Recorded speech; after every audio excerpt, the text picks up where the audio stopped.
My name is Chloe Hayes. I am 32 years old, and I live in San Francisco. I am telling you this story so you understand how my entire life fell apart in a single second. I was 6 months pregnant. My belly was heavy and my feet were swollen. I was standing in our kitchen in Palo Alto writing a note on a yellow pad of paper. That was our life. Notes, hand signals, silence. My husband Richard was deaf. He had been deaf since a motorcycle accident years before we met. I loved him for his silence. I loved him for needing me. I finished the note and waited for him to tap my shoulder. But he didn't tap me. I felt his presence right behind my back. Then I heard a sound that did not belong in our silent home. "Chloe," a voice said, "put the pen down." The sound hit me harder than a physical blow. The room spun. My knees buckled and I grabbed the granite counter to keep from falling. I turned around slowly. My deaf husband was looking right at me. He wasn't struggling to speak. He wasn't reading my lips. The voice was deep, clear, and steady. He could hear me. He could always hear me. It wasn't a miracle. It was the beginning of my nightmare.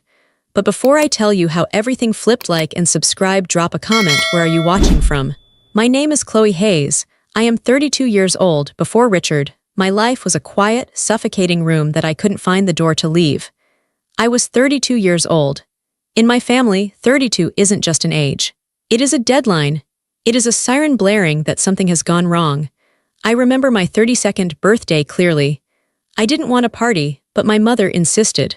She always insisted on things that looked good to the outside world, but felt terrible on the inside. We were at a restaurant in downtown San Francisco, a place with white tablecloths and waiters who whispered. My sister, Jessica, was there. Jessica is 2 years younger than me. She is beautiful, sharp, and loud. She was already married to a corporate lawyer. She had a 2-year-old son and was pregnant with her second. She sat across from me, glowing. She talked about her renovations, her husband's promotion, and her busy, important life. I sat there and crumbled bread onto my plate. I was an architect. I was good at my job. I designed spaces for people to live in, but I felt like I didn't have a life of my own. I was single. I had been single for 3 years. To my mother, this was a sickness. "Chloe," my mother said, swirling her wine glass, "you look tired." "I'm working hard, Mom," I said. "I have a big project due next week." "Work," she scoffed. It wasn't a compliment. "Work is fine, dear, but what are you coming home to? An empty apartment, a cat?" "I don't have a cat," I said softly. "You know what I mean," she snapped. Her eyes were hard. They scanned my face, looking for wrinkles, looking for flaws. "You are too picky. You let the good ones go because you want a fairy tale. Real life isn't a fairy tale, Chloe.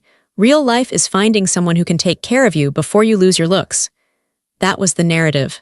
I was the difficult one. I was the defective daughter. I absorbed her words like poison. I drank them down with my water. I believed her. I felt small. I felt invisible. I looked at Jessica, who was laughing at something her husband whispered, and I felt a deep, aching jealousy. I didn't want her husband. I just wanted to be looked at like that. I wanted to matter to someone. 2 weeks later, my mother called me. Her voice was different. It was excited. It was the voice she used when she found a designer purse on sale. "I found him," she said. "Found who?" I asked. I was at my drafting table, holding a ruler. "The perfect man. His name is Richard. He's the son of my friend from the club, Margaret. He is handsome, Chloe. He is wealthy. He is a tech genius. He sold his first company for millions." "I don't care about money, Mom," I said. "He has a situation," she said, lowering her voice. "He needs someone special, someone kind like you." That was the hook. She used my own insecurity against me. She called me kind. Usually she called me slow or passive, but now I was kind. "What situation?" I asked. "He is deaf," she said. "He was in a terrible motorcycle accident 5 years ago. He lost his hearing completely. He is very shy about it. He doesn't date. He isolates himself. Margaret is worried sick about him. She says he needs a woman who is patient, a woman who isn't just looking for a party." I paused. A deaf man, a man who had been hurt, a man who was lonely just like me. "He sounds nice," I said. "He is perfect," she promised. "Come to dinner on Friday, just meet him." I went. I wore a blue dress because my mother told me blue made me look younger. The dinner was at Margaret's house. Margaret was a tall, imposing woman with silver hair and too much jewelry. She hugged me too tight when I walked in. "You must be Chloe," she said. She looked at me like I was a prize heifer at a county fair. "You have such a gentle face." Then I saw him. Richard was standing by the fireplace. He was tall, with dark hair and broad shoulders. He wore a gray suit that fit him perfectly. He was handsome. Not just okay, he was stunning. He held a glass of sparkling water. He didn't turn when I walked in. Of course he didn't. He couldn't hear me. Margaret walked over and tapped him on the shoulder. He turned. His eyes met mine. They were dark brown, deep and sad. He didn't smile immediately. He just looked at me. It was an intense look. It felt like he was seeing right into my skeleton.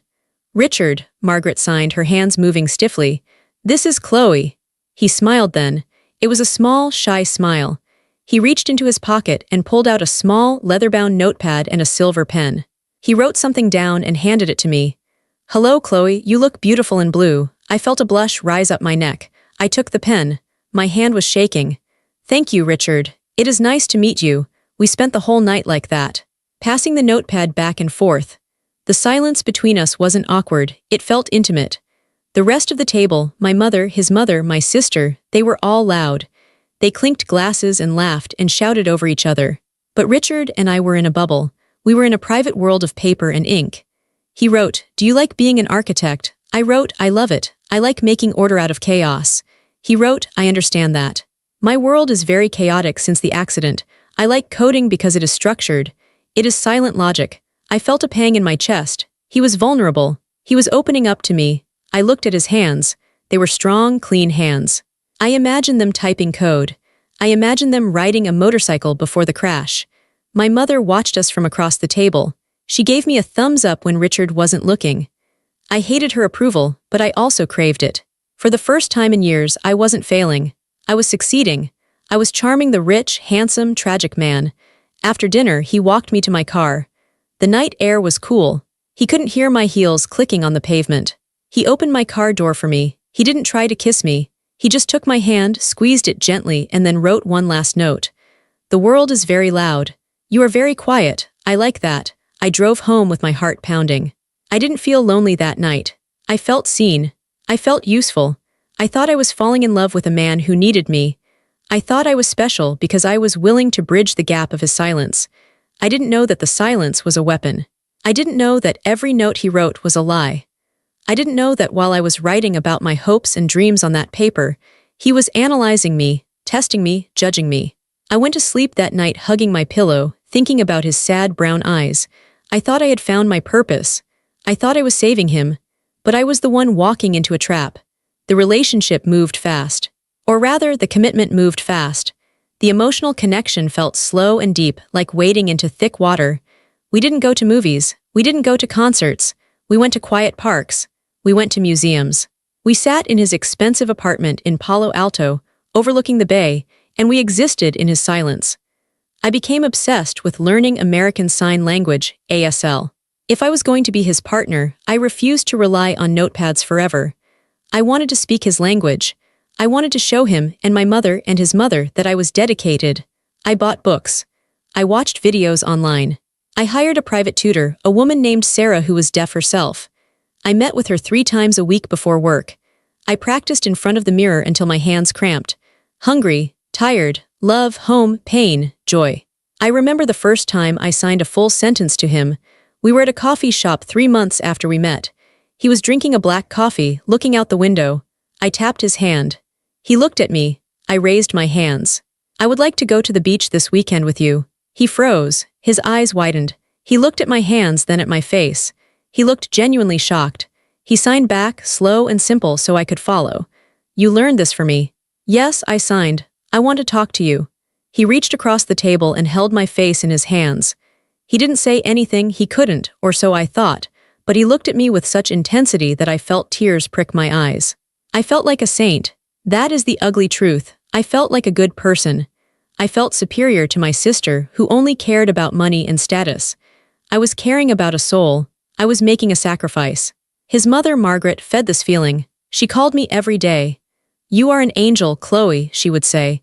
"Richard has been so dark since the accident. You are bringing the light back. He told me he feels safe with you." "I love him, Margaret," I said. "I know you do, and he needs you. You know, most women wouldn't do this. Most women want a man who can whisper in their ear, 'You are special. You are strong.'" I ate it up. I was 32, and for the first time I was the strong one. I was the special one. But there were signs I missed. There were moments that, looking back, make me sick to my stomach. There was a day I dropped a heavy ceramic bowl in his kitchen. It shattered on the tile floor with a massive crash. It was loud enough to make anyone jump. Richard was facing the sink, washing a glass. He didn't move. He didn't flinch. His back remained perfectly still. I remember thinking, wow, he really is completely deaf. He didn't feel the vibration. I swept up the shards, feeling a wave of sadness for him. He was cut off from the world. He couldn't hear the danger. He needed me to be his ears. I walked over and touched his back. He turned around, smiling calm. I broke a bowl, I signed. He looked at the trash can where I had put the pieces. He looked sad. Be careful, he signed. I don't want you to get hurt. It was all an act, a performance. He had heard the crash. He had forced his body to stay still. He had commanded his reflexes to freeze. How much control does a man need to have to override his own instincts? How much calculation does it take to ignore a shattering sound just to keep up a lie? 6 months in, he proposed. It was silent, of course. We were hiking on a trail in the redwoods. The trees were tall and ancient. The air smelled of pine and damp earth. He stopped walking and pulled me toward a large fallen log. He got down on one knee. He didn't need to speak. He pulled out a ring box. Inside was a diamond that was too big, too clear. It caught the sunlight filtering through the trees. He signed, "Will you be my voice? Will you be my heart? Marry me." I cried, I nodded. I let him slide the ring onto my finger. It felt heavy. It felt like an anchor. We went back to my parents' house to tell them. My mother screamed with joy. She popped a bottle of champagne. "Finally," she yelled. "Finally, Chloe did it." She didn't say Chloe is happy. She said Chloe did it. Like I had finished a marathon. Like I had completed a task. My father, a quiet man who usually stayed out of my mother's way, shook Richard's hand. He spoke slowly and loudly, as if Richard was stupid, not deaf. "We are very happy to have you in the family." Richard just smiled and nodded. He looked humble. He looked grateful. Later that night, my sister Jessica cornered me in the kitchen. "Are you sure about this?" she asked. She didn't look jealous for once. She looked skeptical. "Of course I am," I said defensively. "It's going to be hard, Chloe," she said. A lifetime of silence. "Are you ready for that? You talk a lot. You need feedback. Can you really live with someone who can never hear you say, 'I love you' out loud?" "Our connection is deeper than words," I snapped. I sounded like a greeting card. I sounded like someone trying to convince themselves. "Okay," Jessica said, holding up her hands. "Just checking, he seems intense. He watches you like a hawk." "He watches me because he loves me," I said. I was wrong. He watched me because he was studying me. He was waiting for me to slip up. He was waiting to see if I would say something nasty about him when his back was turned. He was waiting to see if I was like the other women he feared, women who would mock him or use him. He was testing me. Every day was a test. And I was passing with flying colors, unaware that the test itself was a betrayal. I threw myself into wedding planning. I wanted everything to be perfect for him.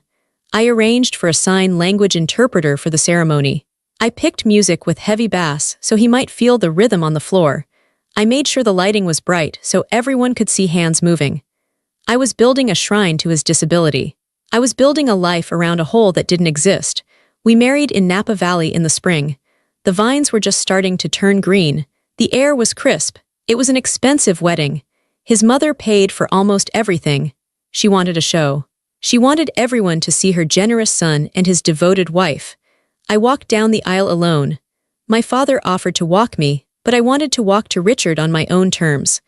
I wanted him to see me coming. When I reached the altar, the interpreter stood off to the side. The officiant spoke, and the interpreter signed. Then it was time for vows. I had written mine on a beautiful piece of parchment.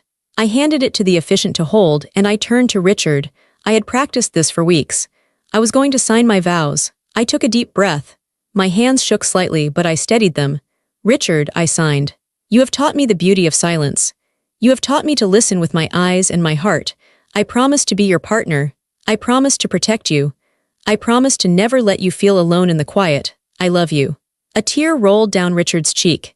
He wiped it away. He looked so moved. The guests were sniffling. I heard my mother blow her nose loudly. Everyone thought it was the most romantic thing they had ever seen. Richard signed back.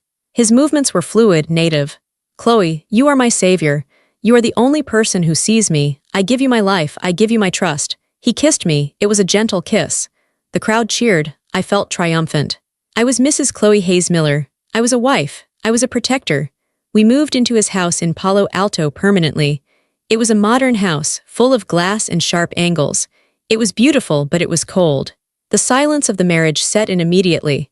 Living with a deaf person, or someone pretending to be deaf, changes the physics of your home. You don't yell from the other room. You don't have the TV on in the background just for noise. You walk softly because there is no point in making noise. I stopped singing in the shower because I felt silly singing to an empty house. I stopped talking to myself while I cooked. I became quieter. I shrank. A month after the wedding, Richard sat me down at the dining table. He had his notepad. "I want you to quit your job," he wrote. I stared at the paper. "Why?" I signed. "I make enough money," he signed. "You are stressed. I want you to focus on us. I want to start a family. I need you here. It is hard for me to manage the house alone with my hearing. I miss deliveries. I can't call repairmen. I need you to be my manager." I felt a flash of resentment. I loved my job. I loved architecture. But then I looked at him. He looked helpless. He was a millionaire, a genius, but he couldn't call a plumber. "Okay," I whispered to the empty room. Then I signed okay. "I will do it." I quit my job the next week. My boss was disappointed. "You have talent, Chloe," he said. "Don't throw it away just to be a housewife." "I'm not just a housewife," I said defensively. "I'm a partner to a man who needs extra support." So I became his manager. I made his doctor appointments. I ordered his food. I dealt with the gardeners. I became his voice in every interaction. And then I got pregnant. I found out 5 months after the wedding. I took the test in the downstairs bathroom, 2 pink lines. I ran into the living room. Richard was reading a book. I didn't tap him. I just waved the stick in his line of sight. He looked up. He saw the stick. He dropped his book. He stood up and pulled me into a hug. He buried his face in my neck. I felt him shaking. I thought he was crying with joy. "We are going to be parents," I signed when he pulled away. "Yes," he signed. "A baby." My pregnancy was difficult. I was sick all the time. My back ached. My ankles swelled. But Richard was distant. He spent hours in his home office coding. The door was closed. He couldn't hear me if I called for help, so I had to walk all the way to his office, flash the lights, and wait for him to acknowledge me. Sometimes, I would vomit in the bathroom, heaving and gasping, and he would be in the next room, completely unaware. I felt so alone. I would wipe my mouth, flush the toilet, and walk out to see him calmly drinking tea. I started to feel a creeping resentment. It wasn't his fault, I told myself. He literally cannot hear me suffering. But it hurt.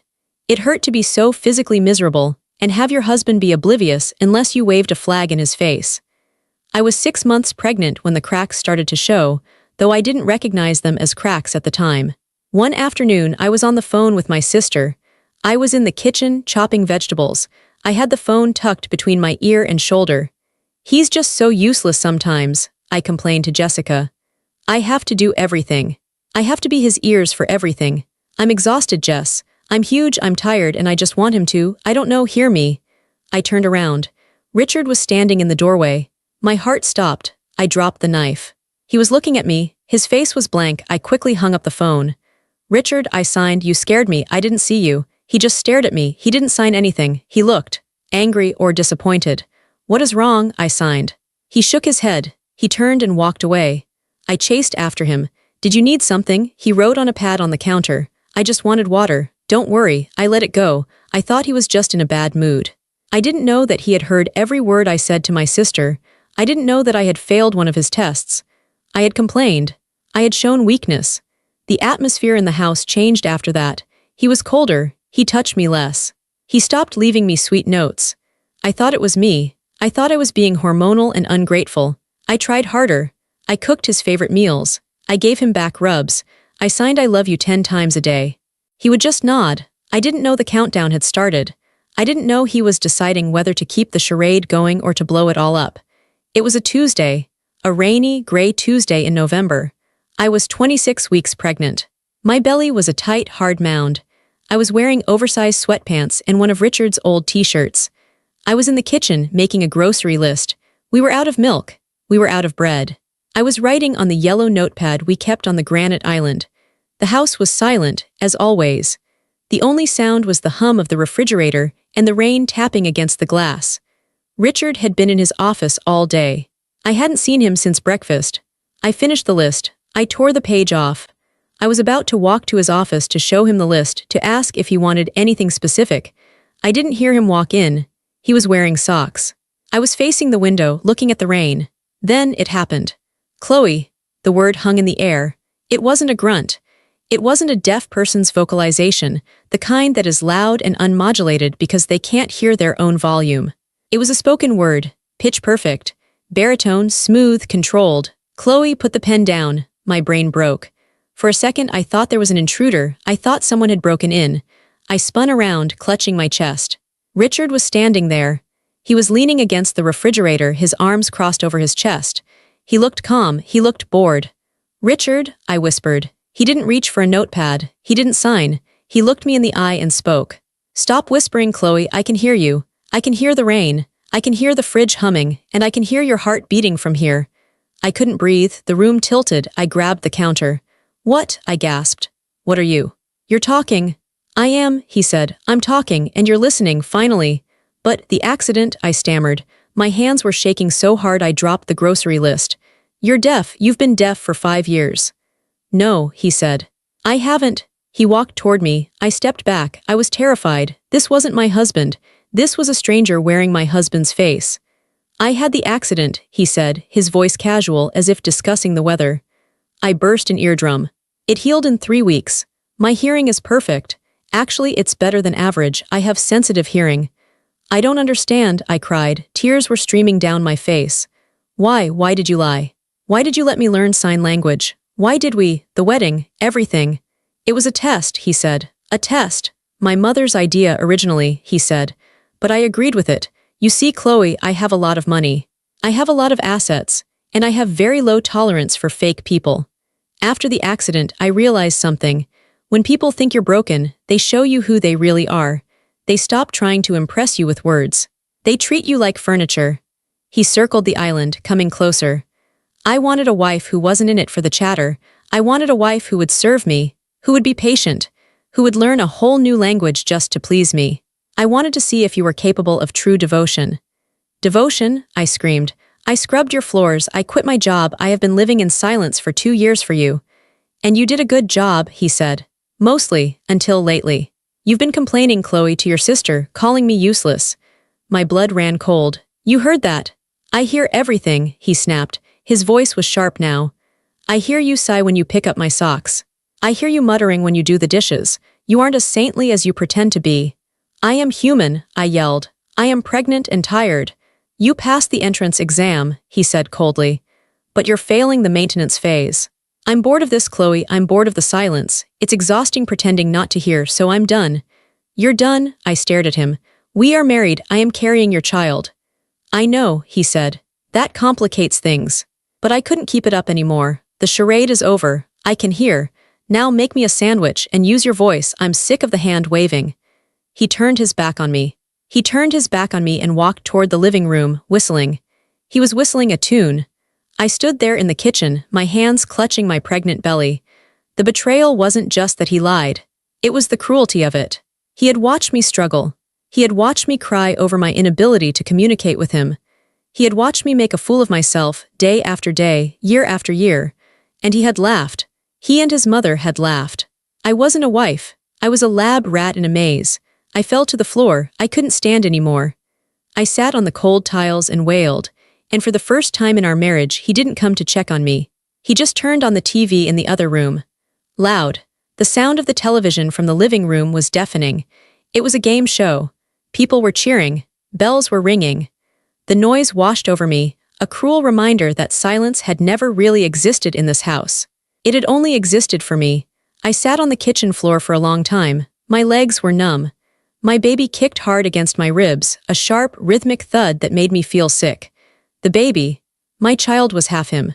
My child had the DNA of a liar. I needed to call someone. I needed to know how deep this went. I pulled my phone out of my pocket. My hands were trembling so badly, I dropped it twice before I could unlock the screen. Who do I call? I dialed Margaret first. His mother, the woman who had called me an angel, the woman who had cried at my wedding. She answered on the second ring. "Hello, Chloe, is everything all right?" Her voice was calm, warm. It made me want to scream. He speaks, I whispered. My voice was raw. There was a pause on the other end, a silence that was heavy and thick. She didn't gasp, she didn't ask what I meant.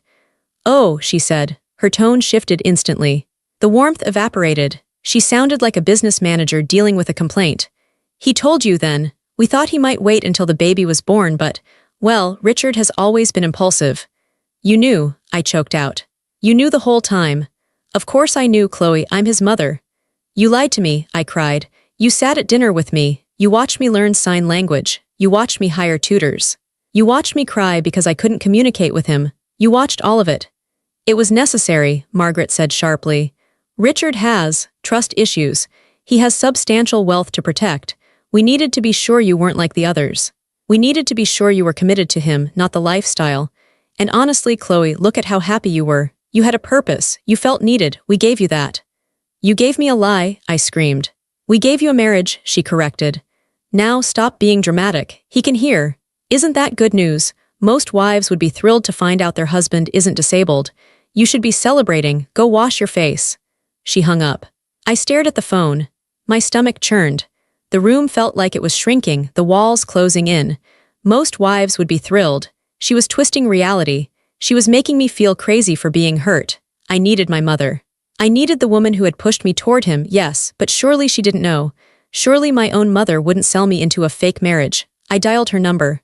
Hi, honey, she answered brightly. How are you? How is the baby? Mom, I said, Richard isn't deaf. What? She asked. He isn't deaf, he never was, he can hear, he just told me. I waited for the shock. I waited for the outrage. I waited for her to say, I'm coming to get you right now. Instead, she sighed, a long, relieved sigh. Finally, she said, oh, thank goodness. It was so hard keeping that secret, Chloe, you have no idea. The world stopped. The kitchen tiles felt like ice under my legs. You knew, I whispered. Well, not at first, she said quickly, backtracking. Not at the very beginning, but Margaret told me. Oh, about 3 months in, before the engagement. She explained the situation. She explained that Richard needed to test you, and honestly, Chloe, I agreed with her. You agreed. I couldn't breathe. You agreed to let me live a lie. You agreed to let me marry a stranger. It wasn't a lie, it was a strategy, my mother snapped. Look at you, Chloe, you were 32, you were lonely, you were going nowhere. Richard is a millionaire, he is handsome, he is successful. So what if he played a little game? He chose you, he married you, you have a house in Palo Alto, you have a child on the way, I did what I had to do to secure your future. You sold me, I said. I helped you, she yelled. I thought it would help you grow up. I thought if you felt needed you would stop being so passive. And it worked. You learned a language, you ran a household, you stepped up, you should be thanking me. Thanking you, I stood up. The rage was a hot, white light in my brain. I am pregnant, Mom. I am pregnant by a man who has been laughing at me for 2 years, and you helped him. Chloe, don't be hysterical. I didn't let her finish. I pulled the phone away from my ear. I looked at it. It was a sleek, black device. It was the tool they used to coordinate their lies. I turned and threw it as hard as I could. It hit the wall above the stove. The screen shattered, the case cracked. It fell to the floor dead. Silence returned to the kitchen. But this time it wasn't peaceful. It was violent. I wasn't just betrayed by a husband. Husbands cheat, husbands lie. That is a story as old as time. But my mother, my family. They had looked at me and decided I was not a person who deserved the truth. They decided I was a project. A problem to be solved. They thought I was so pathetic that I needed to be tricked into a happy life. I walked to the sink and vomited. I dry-heaved until my throat burned. I wiped my mouth with the back of my hand. I looked at the hallway leading to the living room. Richard was still in there. I could hear the TV. He knew I was in here crying. He knew I was on the phone. He heard every word, and he didn't care. That was the scariest part. He wasn't afraid of losing me. He was so arrogant, so sure of his power, that he thought he could just switch the rules of our marriage in the middle of the game, and I would just accept it. I walked upstairs. I moved slowly. My body felt heavy, like I was walking underwater. I went into the bedroom, our bedroom, the bed where we had conceived our child. I grabbed a duffel bag from the closet. I didn't pack everything. I didn't pack the clothes he bought me. I didn't pack the jewelry. I packed my sweatpants, my old t-shirts, my comfortable shoes. I packed my prenatal vitamins. I packed the photo of my grandmother I kept on the nightstand. I walked to the bookshelf. There was a row of books, Mastering ASL, The Joy of Signing, Deaf Culture in America. I looked at them. I wanted to burn them right there on the rug, but I didn't. I left them. They belonged to the lie. I was leaving the lie behind. I walked downstairs. Richard was in the kitchen now making a sandwich. He looked at me. He saw the bag. "Where are you going?" he asked. His voice was casual. "Out," I said. It was the first time I had spoken to him knowing he could hear.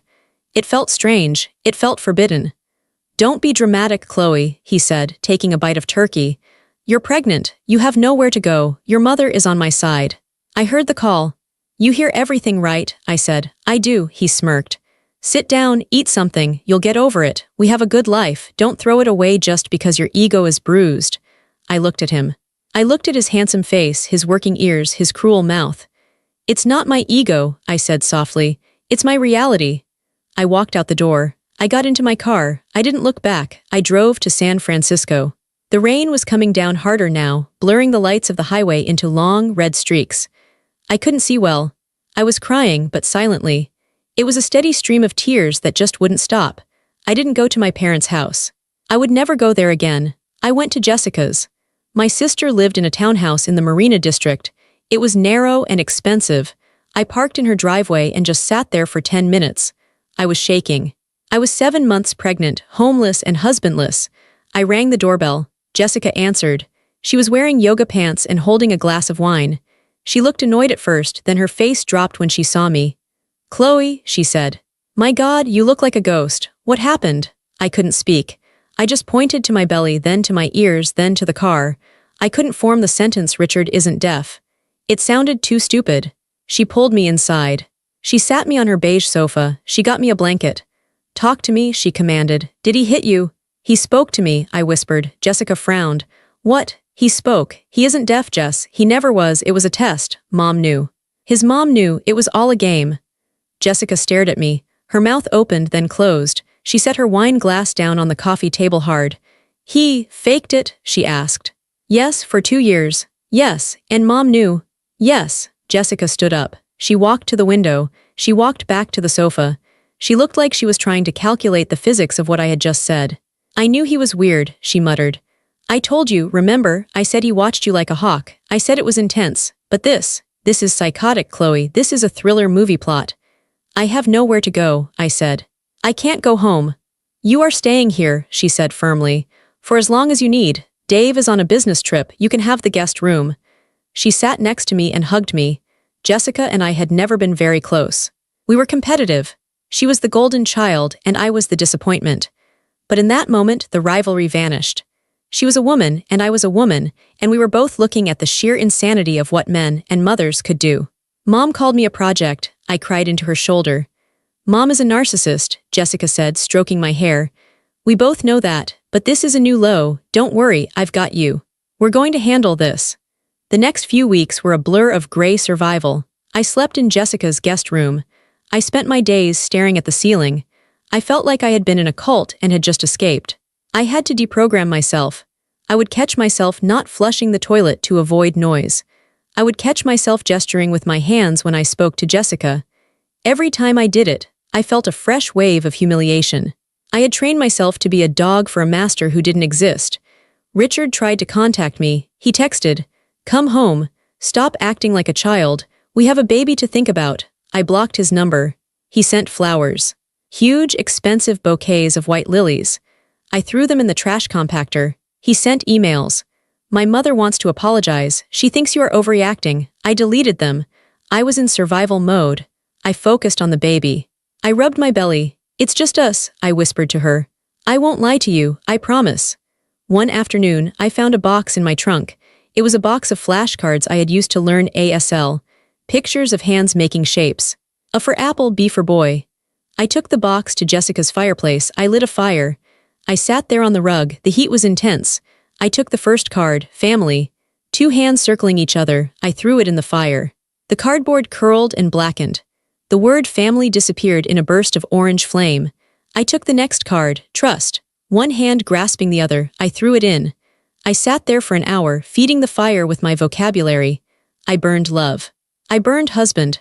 I burned forever. It was petty. It didn't change anything. But it felt good. It felt like I was cleaning out the inside of my brain. I was 8 months pregnant now. I was huge. My back killed me. I had to pee every 20 minutes. I was unemployed. My bank account was dwindling.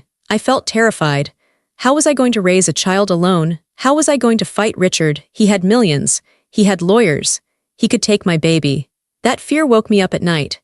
I would lie there, sweating, imagining him walking into a courtroom and speaking in that smooth, confident voice, telling the judge I was unstable. I needed help. Not just a sister. I needed a professional. I told Jessica at breakfast, I need a therapist and I need a lawyer. I already found them, Jessica said, sliding a piece of paper across the table. The lawyer is a shark. She ate her own husband for breakfast. And the therapist specializes in, well, trauma, betrayal trauma. I looked at the names. Thank you, I said. Don't thank me, Jessica said, buttering her toast aggressively. Just promise me one thing, when you see him again. Don't let him silence you. You have a voice, Chloe. Use it, scream if you have to. I won't scream, I said. I'm done screaming. Good, she said. Then make him listen. Dr. Evans had a kind face and an office that smelled like lavender and old books. She didn't look like my mother. She didn't look like Margaret. She looked like someone who had heard terrible stories and survived them. I told her everything. I told her about the notes, the silence, the tests, the whistle. She listened without interrupting. She took notes. When I finished, she took off her glasses. Chloe, she said, what you experienced is a form of psychological abuse called gaslighting, but on a scale I have rarely seen. He didn't just deny your reality, he constructed a false one. He made you an actor in a play you didn't know you were in. He says he did it because he's insecure, I said. He says he wanted to be loved for himself. That is the justification of a narcissist, she said. He wanted control. A disabled man who needs a helper is in control of that helper. A man who can hear but pretends he can't holds all the cards. He knew everything you said. He knew your secrets. You knew nothing of his. I want to see him, I said. Dr. Evans raised an eyebrow. Why? Because we are having a child, I said, and because I need to see him without the mask. I need to see who I actually married. We set up a session. Richard agreed to come. I think he thought he could charm the therapist. I think he thought he could explain his logic, and everyone would nod and say, ah yes, clever man. He walked into the office wearing a suit. He looked tired. He looked at me, then at my belly. He reached out to touch me. I stepped back. No, he flinched. He sat down on the leather sofa. I sat in the armchair. Dr. Evans sat between us. So, Richard said, his voice filling the room. It was still jarring to hear him speak. We are doing this. We are, Dr. Evans said. Richard, why did you lie to your wife for 2 years? I didn't lie about who I was, Richard said defensively. I am Richard. I am a coder. I am a quiet man. I just omitted the hearing part. You omitted the primary way humans connect, I said. You watched me struggle, Richard. You watched me cry. I was protecting us, he snapped. Do you know what it's like to be worth $50 million? Everyone wants something. My cousins, my friends, my ex-girlfriends, they all want a piece. I wanted a wife who would love me even if I was broken, even if I was a burden. I loved you, I said. I loved the man I thought you were. The man who was vulnerable, but that man doesn't exist. You aren't vulnerable. You are the most guarded person I have ever met. I was afraid, he said. His voice cracked. It sounded like a performance, but then I looked at his hands. They were twisting together. I was afraid you would leave if you knew I was just normal. I'm not interesting, Chloe. I'm just a nerd who got lucky with an algorithm. The deafness, it made me special. It made me tragic. I looked at him, really looked at him. He wasn't a monster. He was a pathetic, small man. He had built a fortress of silence because he felt empty inside. He needed me to be a saint so he could feel like a god. I won't come back, I said. Chloe, please, he said. The baby. I won't come back to that house, I said. And I won't come back to the marriage we had. That marriage is dead. I burned it. Then what do we do? He asked. He looked lost. For the first time, he didn't look like the mastermind. He looked like a man who had overplayed his hand and lost the pot. We start over, I said. Or we divorce. Those are the options. But if we start over, there are rules. What rules? Total honesty, I said. No more tests. No more games with your mother. You tell her to back off. You tell my mother to back off. It's just us. Okay, he said. And I added, my voice shaking slightly. No more sign language, ever. I never want to see you move your hands again. You speak to me. You look me in the eye and you speak. He looked down at his hands. He nodded. Okay, and separate houses, I said. Until I trust you, which might be never. I can wait, he said. I'm good at waiting. I know, I said coldly. You waited 2 years to say hello. The therapy sessions continued. They were brutal. Richard admitted to things that made my skin crawl. He admitted to listening to my phone calls. He admitted to reading my diary while I was in the shower. It was invasive, it was sick, but it was the truth. And for the first time, I felt like I was standing on solid ground. It was ugly ground, rocky and sharp, but it was real. I moved into a small apartment in the city. Richard paid for it. It was the least he could do. I set up a nursery. I bought a crib. I prepared to be a mother. I prepared to bring a girl into a world where men lied and women survived. I promised myself I would teach her the difference between silence and peace. My water broke at 3 a.m. I was alone in my apartment. I called Jessica. She came immediately. We drove to the hospital. I texted Richard. It's time. He met us there. He looked terrified. He was pale. He stood in the corner of the delivery room while the nurses hooked me up to monitors. The pain was unlike anything I had ever felt. It was a tidal wave that kept crashing over me. I couldn't breathe. I couldn't think. Breathe, Chloe, the nurse said. Focus on a point. I squeezed my eyes shut. I was panicking. The room was too loud. The machines were beeping. Then I felt a hand on mine. Chloe, a voice said, low, steady. Look at me. I opened my eyes. Richard was there. He wasn't looking at the machines. He was looking at me. You can do this, he said. Focus on my voice, just my voice. I hate you, I gritted out through a contraction. I know, he said. That's okay, hate me. Just breathe. It was strange.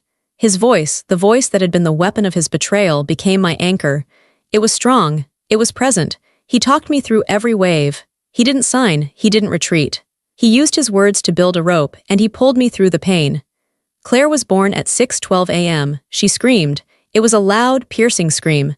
Richard started to cry, real tears. He touched her tiny hand. She's loud, he laughed, wiping his eyes. She's so loud.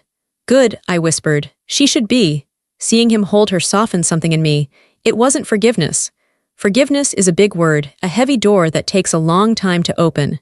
It was more like a truce. I saw a father falling in love with his daughter. I saw a man who was desperate to connect, even if he didn't know how. We didn't move back in together right away. I stayed in my apartment for a year. Richard visited every day. He changed diapers. He rocked her to sleep. He learned to be a parent. We went to dinner once a week. We talked. It was awkward. We had to learn how to have a conversation. We had skipped the dating phase and gone straight to the trauma. Now we had to go back and fill in the blanks. What is your favorite color? I asked him one night over pasta. Green, he said. Because of the trees. What's yours? Yellow, I said. Like the sun. Simple things, banal things, but true things. One night after he dropped Claire and me off, he stood at the door. I miss you, he said. I miss the quiet. I don't, I said. I like the noise, I like hearing you breathe. He looked at me with those dark eyes. Can I come home, really home? I thought about it. I thought about the betrayal, the humiliation, the anger. It was all still there, like a scar on my skin. But the wound wasn't bleeding anymore. Not yet, I said, but maybe soon. It took 2 more years of therapy, 2 more years of radical honesty. We had fights, bad fights. I threw things, he yelled back. We were messy, we were loud. But we were real. We eventually moved into a new house. Not the glass house in Palo Alto. A messy, old Victorian in San Francisco with creaky floors. A house that made noise. We built a life. It wasn't the fairy tale my mother wanted. It wasn't the silent sanctuary his mother wanted. It was a loud, chaotic, imperfect life. I am 68 years old now. I am sitting on the back porch of that Victorian house. The wood is worn under my feet. The garden is overgrown just the way I like it. Richard is inside. He is 72. His hearing is actually failing now, for real this time. He wears hearing aids. The irony isn't lost on us. We laugh about it sometimes. What? He says when I ask him a question.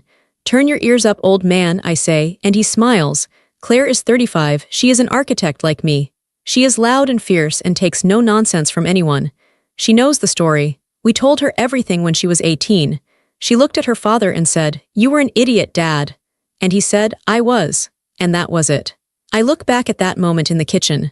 The moment the note dropped. The moment the voice spoke. I thought it was the end of my life. I thought I would break into a million pieces and never be whole again. And I did break. I shattered. But here is the thing about shattering. When you put the pieces back together, you don't have to put them back the same way. You can leave out the parts that don't fit. You can leave out the silence. You can leave out the shame. I rebuilt myself. I didn't do it for Richard. I didn't do it to save the marriage. I did it because I refused to be a victim forever. I refused to be the woman who was tricked. I wanted to be the woman who chose. I chose to stay. Not because I was weak, but because I saw a path to something real. I saw a man who was willing to be broken down and built back up. Forgiveness wasn't a gift I gave him. He didn't deserve it. Forgiveness was freedom for me. It was the only way to get the noise out of my head. It was the only way to stop hearing the lies and start hearing the truth. I sip my tea. I hear Richard shuffling in the kitchen. I hear him humming a song. It's off-key. It's annoying. It is the most beautiful sound in the world, if you are listening to this. If you are feeling trapped in a silence that isn't yours, tell me where you are watching from. And remember this, we all have voices, even the quiet ones, even the broken ones. Don't let anyone take yours away. Not for love, not for money, not for peace. Make them listen. Sometimes the loudest betrayals come from the people who once lived in silence. But the sweetest victory is finding the courage to speak your own truth, loud and clear over the wreckage. I put my mug down, I stand up, I walk inside to find my husband. Richard, I say, he turns, he smiles. I hear you, he says. I know, I say, and for the first time in a long time it is enough.